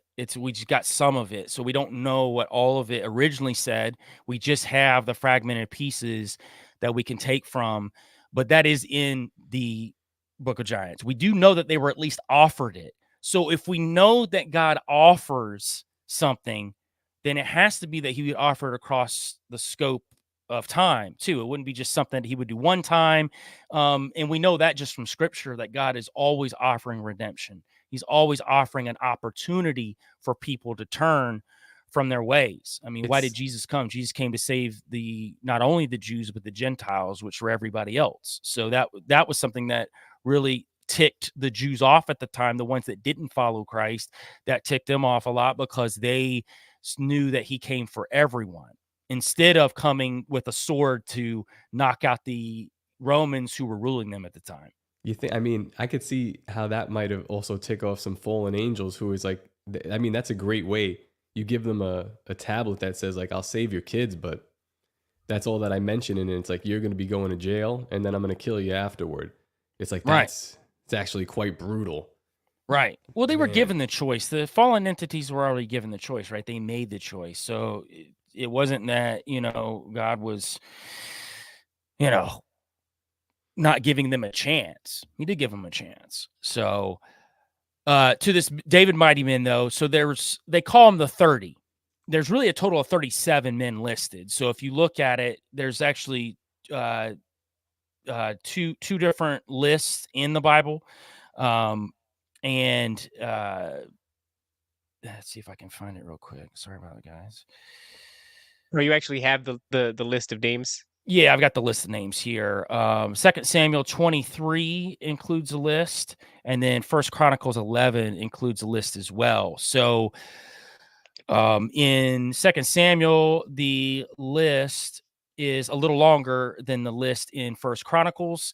But you'll see some names that are the same. Some names are different names for the same person, and then some names are additional. So when you do that work, you realize that there's 30 of them, around 30.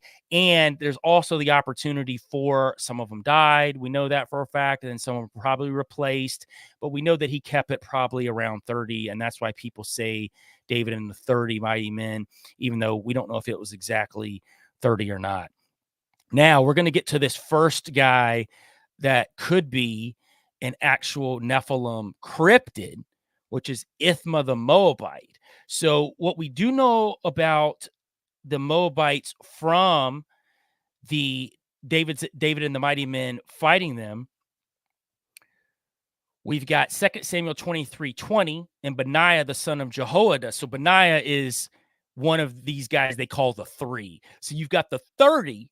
But then the 3, they were like the elite of the elite. They were the ones that David would send in covert operations, whatever else. Benaiah was one of these guys. Like, he was an absolute beast. He killed a lion with his bare hands that he met in a pit. He just like ripped him up with his bare hands when they went toe to toe. So these are definitely some valiant men. So in this verse, 2 Samuel 23:20, and Benaiah the son of Jehoiada, the son of a valiant man of Kabzeel, who had done many acts, he slew 2 lion-like men of Moab. He went down also and slew a lion, which I just talked about, in the midst of a pit in the time of snow. So this was actually in the cold, in the snow. He fights this lion in a pit. But before that, though, what does that mean, lion-like men of Moab? Right. What are you talking about? Be specific. Yep. So in the Hebrew, lion-like is Ariel.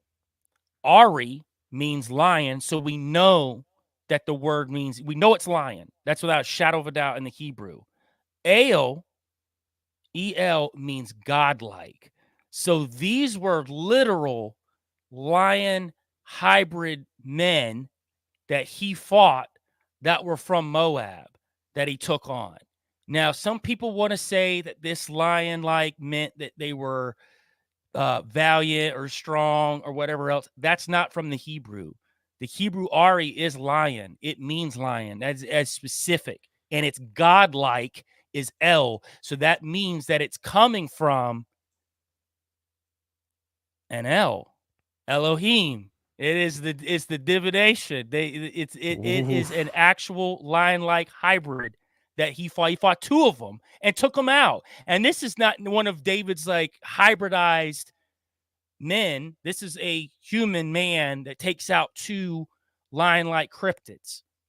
Whoa. So, in saying that, we slip to Ithma the Moabite. Now, listen, all we know is that he's a Moabite, but he's part of this elite squad of David's. It's not too much of a stretch to think that this Ithma the Moabite was a lion-like cryptid hybrid Nephilim that fought alongside with David in part of these mighty men. It's not a stretch to do that. You could say it's not, and you could be right. But just from this story of Benaiah taking out these Ariel, these godlike lion from Moab, and this is where this guy is at. He's from Moab. So we know that. We know that he comes from a place of hybrids. And that's what you'll see with some of these guys that pop up in these stories. They just, oddly enough, come from these places that only giants or cryptids come from. One of the crazy ones is Uzziah the Ashtorethite. This was wild to me. When I started digging it, I was like, man, Ashtorethite, that sounds a lot like Ashtaroth. And I was like, wait a minute, I know that. Let me go look this up. So in Genesis 14:5, in the 14th year, I read this to you earlier. In the 14th year, Kedorlaomer and the kings with them came and defeated the Rephaim. And where? Ashtaroth Karnaim. Ashtaroth. These are where the Ashtorothites are from. That's it. They are from Ashtaroth. They're from no place else. These giants in Ashtaroth worship Astarte, the goddess of the crescent moon, the equivalent of the Babylonian goddess Ishtar, which is the fertility goddess, which is also the equivalent of Isis, which they say that the bloodline of Isis is from the fairy bloodlines that Nephilim come from that are protected by these 13 bloodlines, which are not reptilian in my opinion. These are Nephilim bloodlines. Not to say that reptilians don't exist, because I believe that they do. I just think they're also from a fallen bloodline as well. I just don't think they're the overarching, like, all power that people think they are, these shapeshifters that are like ruling the world. I think they work under this structure, but I think that it's part of this bloodline of Isis, right? So you've got this whole Astarte imagery, Ashtaroth Karnaim. Guess who else was running around Ashtaroth Karnaim? Og, the king of Bashan. This is in Deuteronomy 3:11. For only Og, king of Bashan, remained of the remnant of giants. Behold, his bedstead was of a bedstead of iron. It is not in Rabbath of the children of Ammon. 9 cubits was the length thereof, and 4 cubits of the breadth of it, after the cubit of a man. So his bed was 13 feet long and 6 feet wide. He was in the 10 to probably 11-foot range. Og was, and he lived in Idri, and this was all in Ashtaroth, his principal city. Og lived in his principal city of Ashtaroth, where these giants came from, these Ammonites, which were also giants as well. So we've got Uzziah, the Ashtarothite. There's only giants that live there. It's a giant city. This Ashtarothite, and they are the Ashtarothites. They are of Astarte, this fallen angel that had sex with these women to create these giants. This is the city of Ashtaroth. The Ashtarothites are from the city of Ashtaroth. Now, you could argue that maybe Uzziah was a slave. Maybe he worked for the giants and he got away and he wanted to fight with David. Here's the only caveat with that. If he's such a mighty man, yeah, he probably, okay, you get where I'm going. If he's such a mighty man, why is he there in the first place? I don't think so. I think Uzziah was probably some sort of hybrid that worked for David, that left for some odd reason. Maybe he was a kid. I don't like eating people. I don't like doing this stuff, man. What are we doing? You know what I mean? Maybe he ran across someone who was of the Abrahamic Yahweh relationship. I don't like to say religion, but relationship, and connected with him on the level. And he said, you know what? I want to roll with David. Maybe he saw what David did with a sling and a rock. and took down Goliath and was like, I want to roll with that.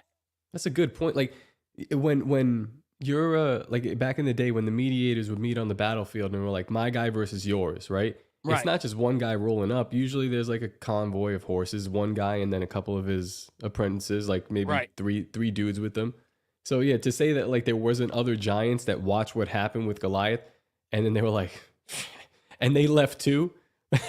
Yeah. So yeah, I wouldn't be surprised if some of them like walked away and they're like, my whole thing is like, I'm a little bit confused about what we're doing here, sir. Like we're supposed to just eat these people's faces and they just cut our guy's head off. And Top, just to go back to something before that Joel said when he's talking about these lion men essentially, right? Was it Gary Wayne that we were talking to that was talking about, I think it was the cherubim who have several different faces and one of them is that of a lion.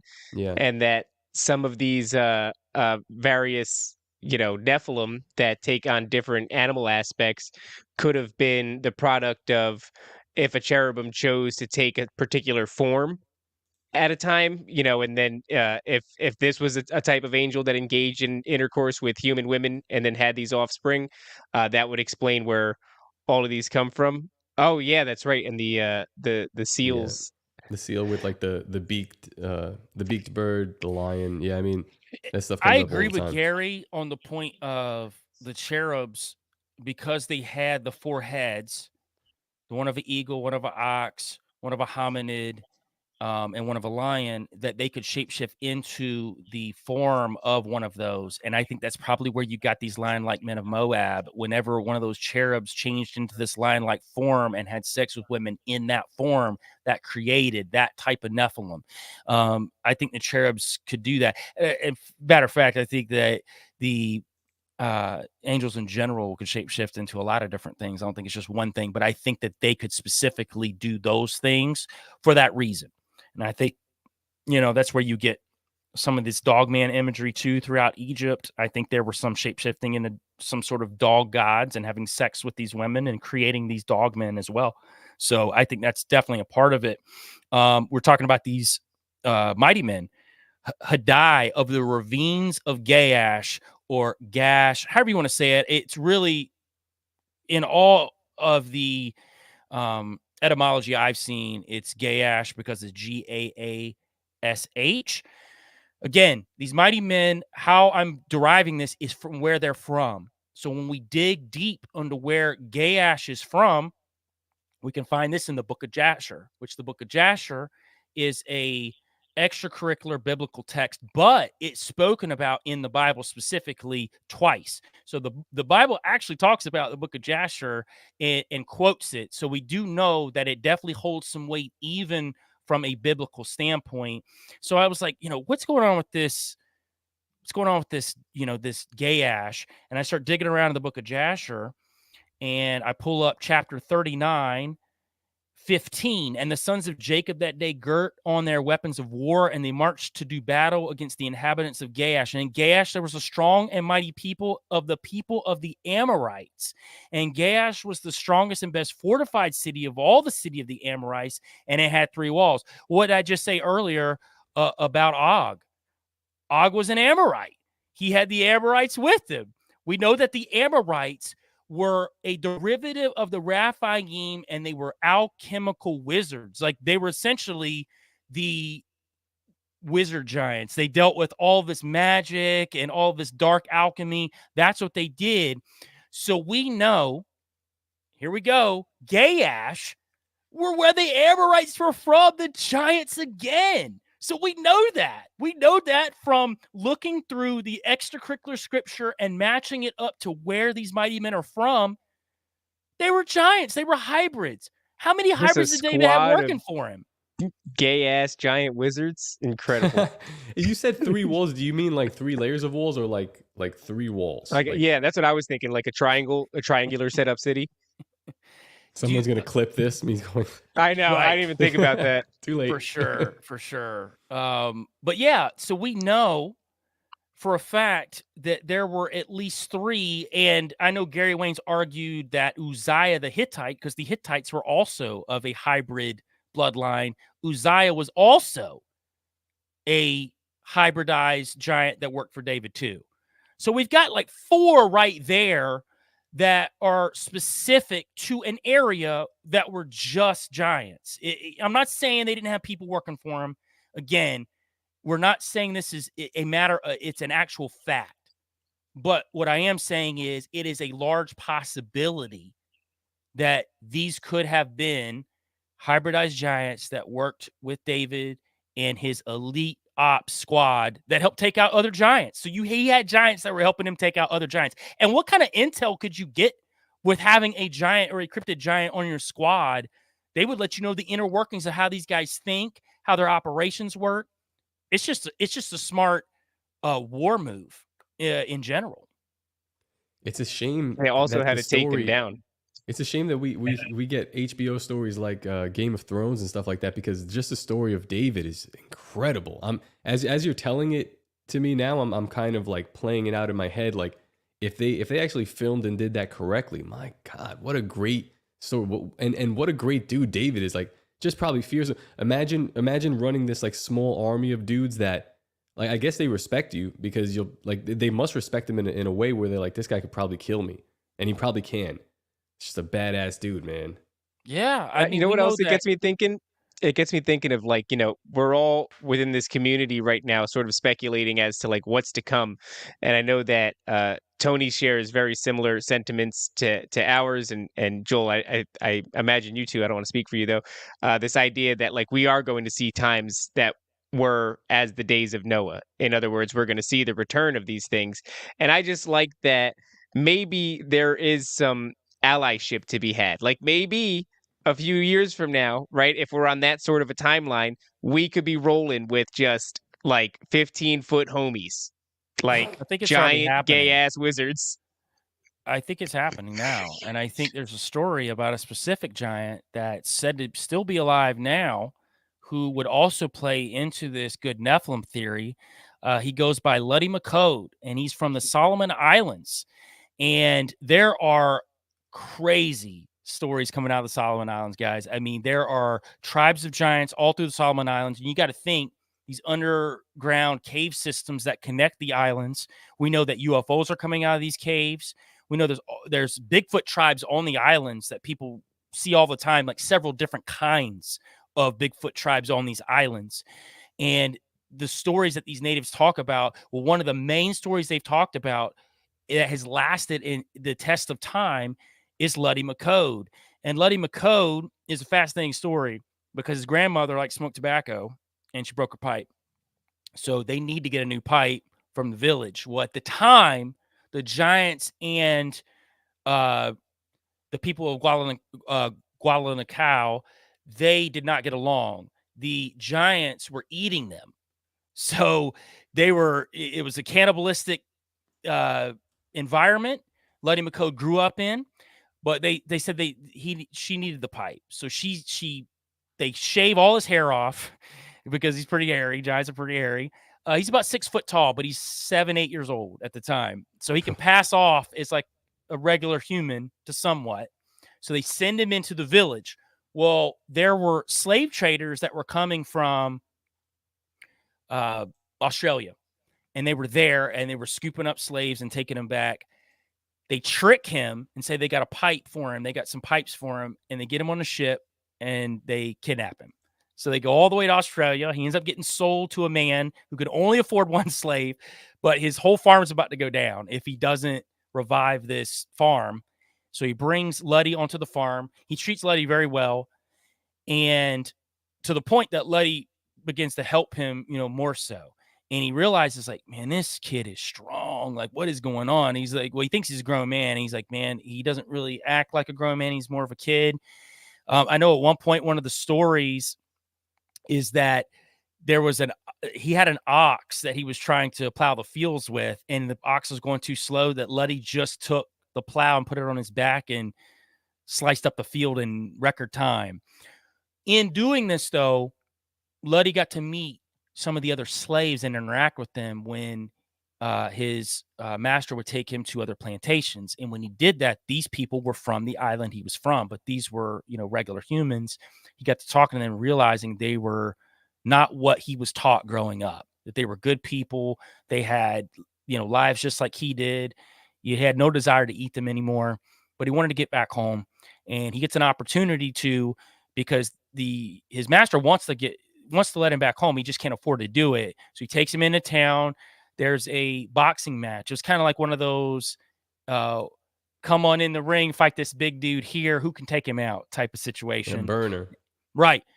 Queensberry rules, they call it too. So you sign up for it, you die. There's no, you get in trouble for killing somebody in this. You're just beating him to death, basically. Well, Luddy gets in there with this dude and punches him so hard, basically, like his hand goes through his chest. Like, he kills him instantly.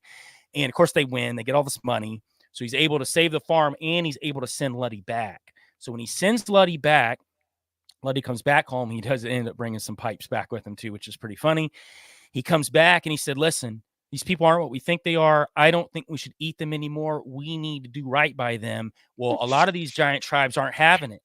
So he takes it upon himself to start what they call in the Solomon Islands the giant civil wars that go on for like 10 years. And he ends up taking out all these tribes, and he becomes the king of all the giants in the Solomon Islands, to the point that he brokers a peace treaty with the humans on the islands to where no giant will eat them ever again.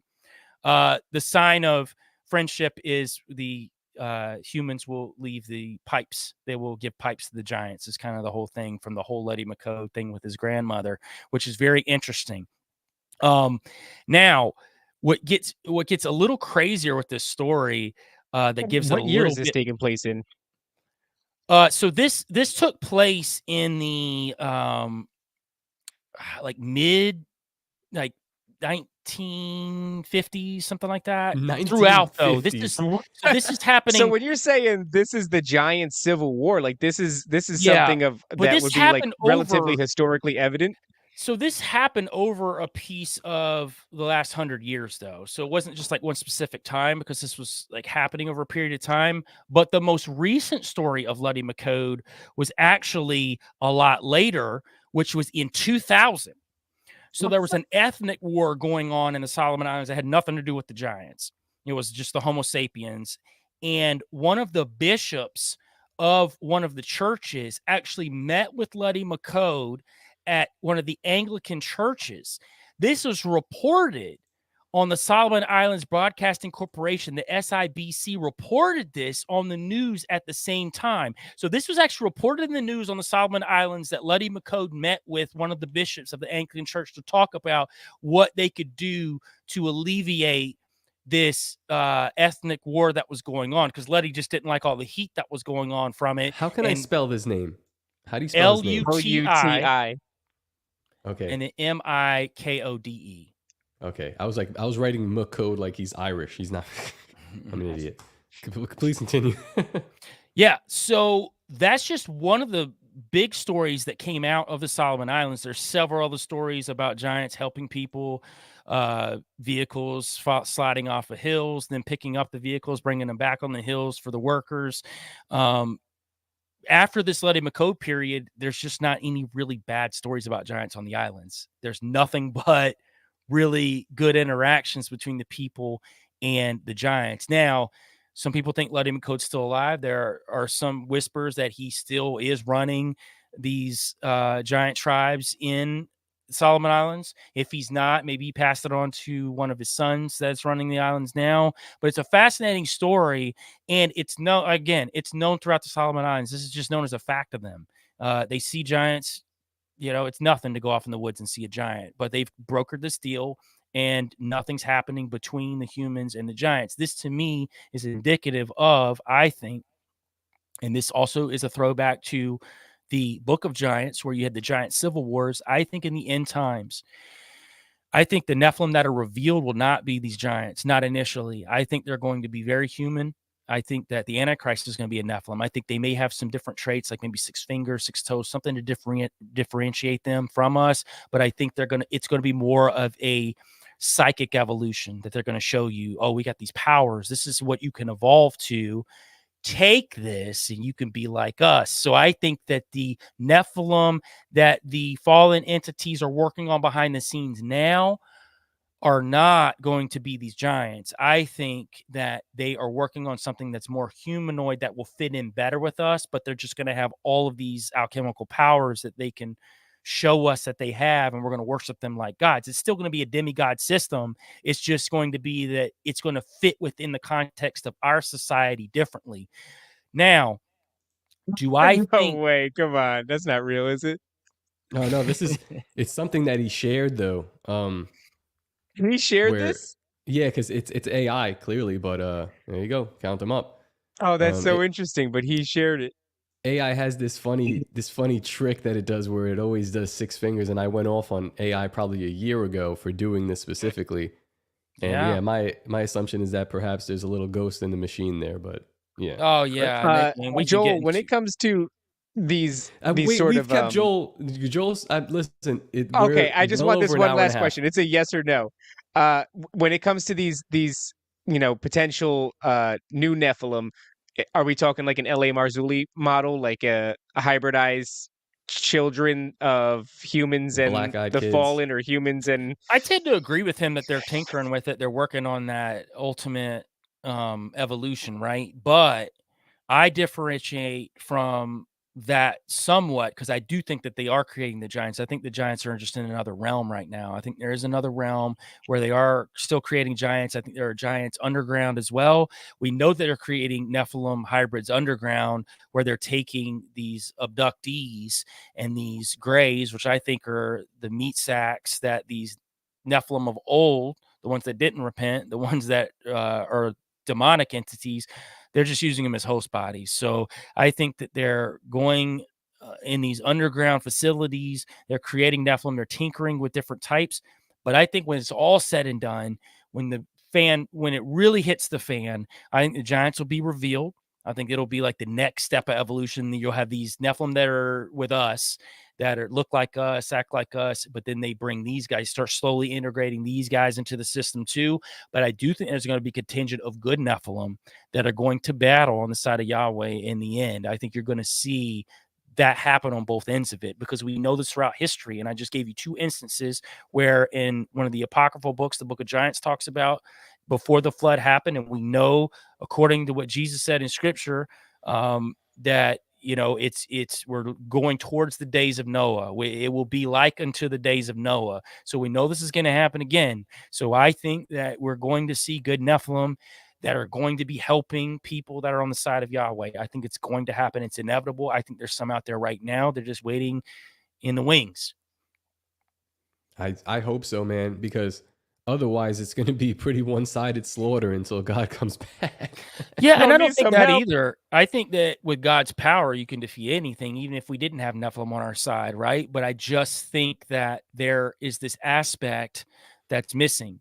And, people want to, I get a lot of pushback with the good Nephilim theory because people think that, they don't have souls, they can't be redeemed. Where does it ever say that? Where does it ever say they don't have a soul? That's number one. Number two, we would talk about media slipping in truths and stuff. How many times in these fantasy shows or comic book shows we talk about something that doesn't have a soul that's given a chance of redemption and gets a soul? What if that's how that happens with them? Maybe that's how they are allowed redemption. They get a soul at that point. And also, what is this whole soul thing anyway? We're the only ones that have ever been talked about having souls. We don't even know about angels having souls. We don't know how anything else works outside of us. The Bible is there set in place to tell us how to live. We just try to glean what we can about this fantastical stuff that's going on in it and around it and try to figure it out. But for people to say they haven't figured it out, I know for a fact that there's no way there's a good Nephilim. It's impossible. It's impossible because so-and-so said it on this podcast or so-and-so did this. Come on, bro. Like, they don't know as much as I don't know. And I'm not saying I'm right. I'm just saying that it's a possibility. And I think that it's a huge possibility. I think you're right. I hate when people just kind of go off and they're the people who know. Someone's going off on Juan today about like he's 110% wrong. It's like, I don't think you know. I don't think you know. And the fact that you're so sure of yourself makes me really want to discard your opinion. But Joel, we are surrounded by the arbiters of truth. Yeah. Right. Thank you for coming on and spending time with us again. This was incredible. I think the audience loved it. Can you just tell them again who you are, what you do, where they can find you, all this stuff? Yeah, the easiest way to find me is Linktree/Joel Thomas Media. So We have that honestly, in the description. At Joel Thomas Media, you can find me on any platform, whether it's YouTube, where you can check out my music videos, whether it's Instagram, X, wherever. It's at Joel Thomas Media, pretty much everywhere. But if you're looking for specifically the music or podcasts I've been a part of or whatever else, just go to Linktree/Joel Thomas Media and you'll find everything there, all the socials, everything. It's just an easy hub to get to. I do have a new podcast that's coming out called Free the Rabbits. I don't have a timetable on that yet. I get literally emails every day or Is DMs this about the zoo? When it's coming out. It's not. It's I'll tell you the basis of the podcast real quick before I get out of here. What I wanted to do was be able to talk about things in a conspiratorial or biblical way, all this fantastic stuff, but also encourage people to actually live a life. Don't be that guy that lives in your basement, pecking around on your computer all day and live in that incel mentality to where you don't connect with your neighbor, where you don't live life, where you don't enjoy things because everything's evil, everything's this, that. God never intended that for us. It's fun to go down the rabbit hole, but come out. Free the rabbits, man. Let them loose in the field. Yeah, that's what we're trying to do. I mean, we're doing the thing with Sam, but ideally, we love to build a community where we can do in real life stuff with the fans. Some of them are weirdos, but like go outside, touch some grass, like talk to people. It's fun. Right. It's amazing. And also, I want to see you more on Twitter, man. I'm going to put up notifications for you. So when you tweet, I'll get your stuff out there. We'll help you build that up because we got Tony and we got Juan and now we got Thomas, a paranoid American. They're doing their Twitter thing and they're building up. And we need to see more of our insanity on Twitter because there's so much politics and other crap. And speaking of Thomas, go buy your Nephilim Portal Baby. Oh, yeah. Right now. Because we've got the Nephilim Portal Baby play set out right now. And you can go to paranoidamerican.com and get that. You'll notice it's a fallen entity with a little portal baby, a little Nephilim strapped to his chest. And he's got a little alchemy going on in his hand. And he's got his mythical spear. And he's coming out of a portal. So I didn't know you were... I should have known that. Of course, you're working with him on that. But yeah, Thomas is nobody prolific. has cooler stuff than Thomas, man. No. Thomas has the coolest stuff. We got to do a collab with him. I have a merch shop, and I will say Thomas has like better stuff than me. But please go buy my stuff. Yeah, Thomas is a good dude. He's definitely got some great ideas. He's always thinking outside of the box, which I appreciate for anybody in this field. I love people that know that they don't have the truth, that they don't have the exact truth, man, because that's when you can enjoy each other. And that's what God put us out here in this world to do anyways. Listen to ideas. You don't have to agree with them, but that doesn't mean I have to tell somebody like, nah, it's like this. Exactly.